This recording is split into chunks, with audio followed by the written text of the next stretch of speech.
On record, Honorable Speaker. And I usually know you as a gentleman, so yes. When you heckle, I worry. Okay, thank you.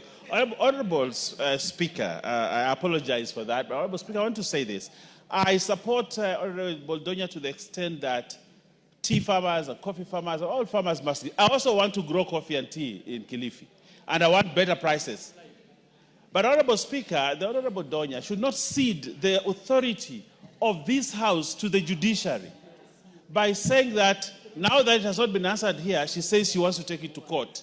Yes, you have a right to do that, and everybody else has, but you cannot cede the authority of the House, Honorable Speaker, to the courts, Honorable Speaker, to say, you know, because this parliament has not given me a good response, I will go to court. Honorable Speaker, that is not procedural. It is not at all. And actually, you should ask the Honorable Donya to withdraw that statement, that because it has not been answered here, she will go to court. She can do that, but not on the floor of the House, because we're three arms of government, and that principle must be protected by this House, by the courts and the executive. Other than saying, you know, if it can't be happen here in this chamber on the floor, you say you want to go to court. I want to tutor, I want to use that word, to tutor the Honorable Donya, who is a very good legislator.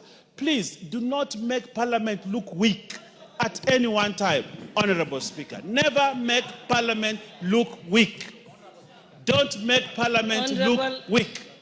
Now, Honorable Baya, I think she's within her right to say that she wants to take that step.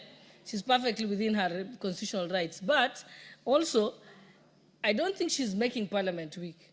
The committee and the cabinet secretary, by not responding to her statement, are the ones weakening Parliament. I don't think it's Honorable Donya. She's trying to make Parliament do its work.